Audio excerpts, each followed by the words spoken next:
प्रजा को शिक्षित करने के लिए हर नगरों एवं गांव के आसपास शिक्षण संस्थानों को स्थापित किया जाएगा।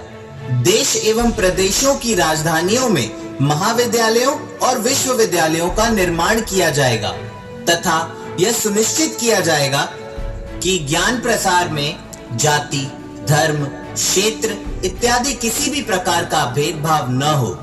इस कार्य को अत्यंत महत्वपूर्ण मानते हुए एक नए मंत्री के पद की नियुक्ति की जाएगी, जिसका नाम होगा धम्म महामात्य। महिलाओं के कल्याण हेतु नियम बनाए जाएंगे। इसके लिए स्त्री महामात्य की नियुक्ति की जाएगी। सुदूरवर्ती क्षेत्रों में ज्ञान की धारा फैले, इसके लिए धम्म लिपि उपदेशों को शिलालेखों व स्तंभ लेखों पर लिखवाया जाएगा। उद्योग धंधों के विकास के लिए संपूर्ण जम्बू द्वीप एवं अन्य देशों को राजमार्गों से जोड़ा जाएगा। कोई भी राज्य, शहर, गांव अथवा बस्ती एक दूसरे से जुड़ने से अछूता नहीं रह जाएगा। आज से समस्त प्रजा हमारी संतान है। जैसे मैं अपनी संतानों को वर्तमान व भविष्य में सुखी देखना चाहता हूं, उसी प्रकार मैं समस्त प्रजा को भी सुखी देखना चाहता हूं। ऐसा संदेश प्रजा तक पहुंचाया जाएगा। सुनो सुनो सुनो सुनो सुनो सुनो, सभी सभासदों को सूचित किया जाता है कि वे राज दरबार में शीघ्र उपस्थित हो। सुनो सुनो सुनो सुनो सुनो सुनो, सभी सभासदों को सूचित किया जाता है कि वे राज दरबार में शीघ्र उपस्थित हो। सुनो सुनो सुनो सुनो सुनो सुनो, सभी सभासदों को सूचित किया जाता है कि वे राज दरबार में शीघ्र उपस्थित हो।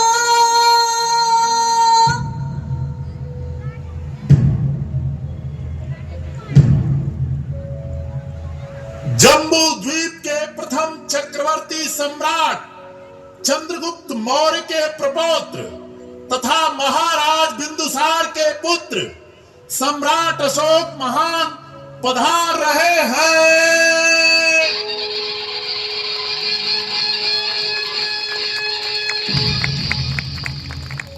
सम्राट अशोक की जय, सम्राट अशोक की जय, सम्राट अशोक की जय।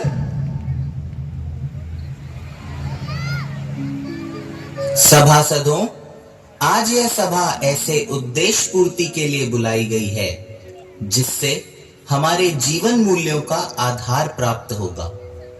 आज की घोषणा इतनी महत्वपूर्ण है कि मैं चाहे जितना भी पराक्रम करूं, अपने कार्य का पूरा संपादन नहीं कर सकता।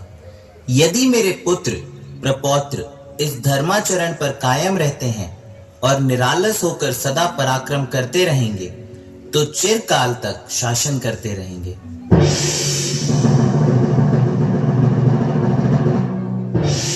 मैं कलिंग युद्ध विराम के साथ ही अपने अन्य पड़ोसी राज्यों के साथ भी मैत्री संधि की घोषणा करता हूं और अपने समस्त मैत्री राज्यों को धम्म के मार्ग पर सतत चलने का आह्वान करता हूं।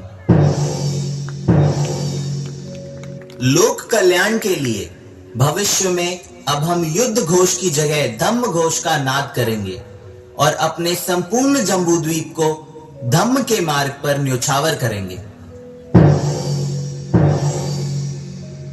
आज से हम साम्राज्य विस्तार व सीमा विस्तार की नीति का परित्याग करते हैं और इसके स्थान पर धम्म विस्तार करने की प्रतिज्ञा करते हैं। आज हम राजधर्म की नीतियों की घोषणा करते हैं, जिसकी मूल भावना होगी सर्वलोक हित से बढ़कर दूसरा कोई कार्य नहीं। सीमांत देशों को भी संघीय नियमों से अवगत कराने का प्रबंध किया जाएगा।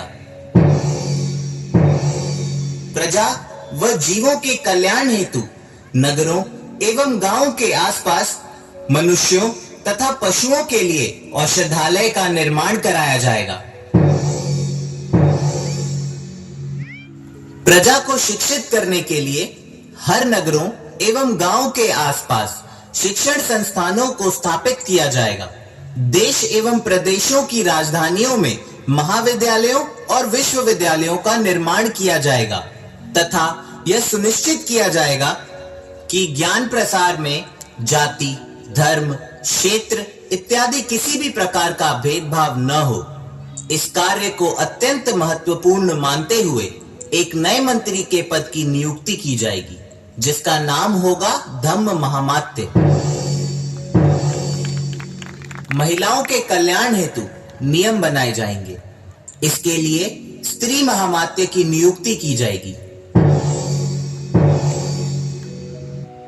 सुदूरवर्ती क्षेत्रों में ज्ञान की धारा फैले, इसके लिए धम्म लिपि उपदेशों को शिलालेखों व स्तंभ लेखों पर लिखवाया जाएगा। उद्योग धंधों के विकास के लिए संपूर्ण जम्बूद्वीप एवं अन्य देशों को राजमार्गों से जोड़ा जाएगा।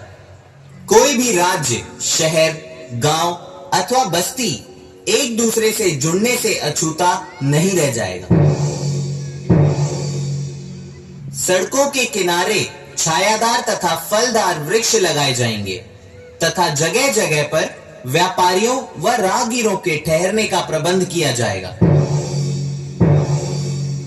राजकोष एवं सरकारी अधिकारियों के माध्यम से सरकारी कृषि हेतु कृषि क्षेत्र घोषित किया जाएगा। उत्कृष्ट उत्पादन करने वाले किसानों को पुरस्कृत करने के लिए राष्ट्रीय किसान पुरस्कार की व्यवस्था की जाएगी।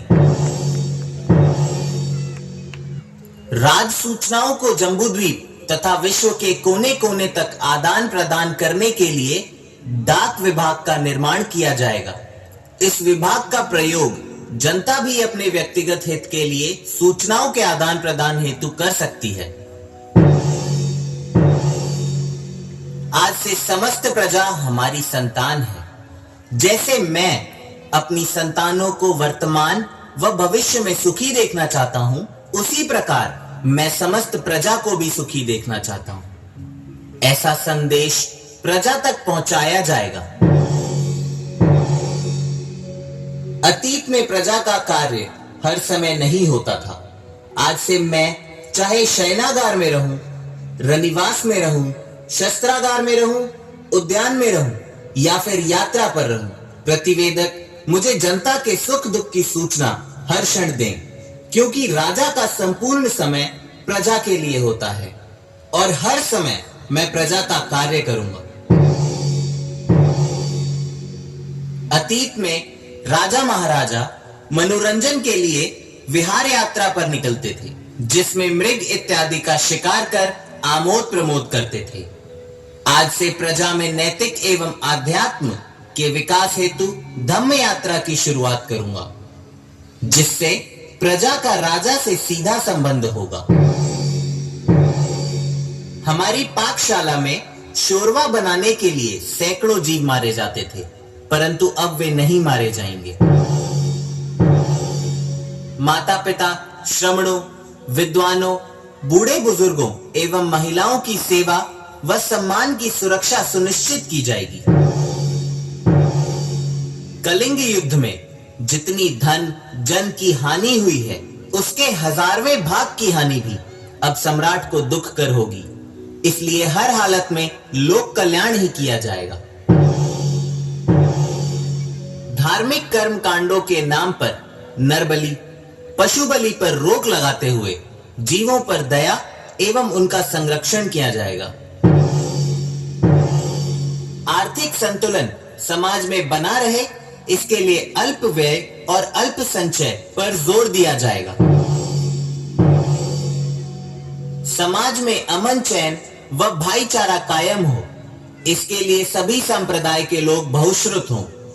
अपने संप्रदाय के गौरव को बढ़ाने के लिए दूसरे संप्रदाय की निंदा न की जाए, इसके लिए जरूरी है वाक संयम, क्योंकि सम्राट सभी संप्रदायों के सार तत्व की वृद्धि चाहते हैं।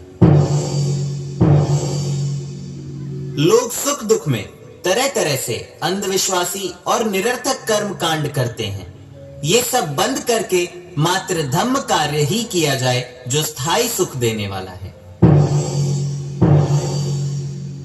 हर 5 वर्ष पर हमारे महामात्यों एवं स्वयं मेरे द्वारा इसकी जांच की जाएगी कि इसका पालन हमारी प्रजा में ठीक से हो रहा है या नहीं।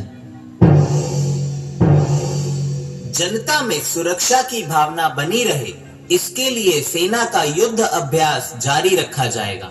सैन्य तैयारी तथा राष्ट्रीय विकास को जनता के सामने प्रदर्शित करने के लिए हर प्रदेशों की राजधानियों तथा पाटलिपुत्र में राष्ट्रीय पर्व के रूप में धम्म विजय दिवस का पर्व मनाया जाएगा।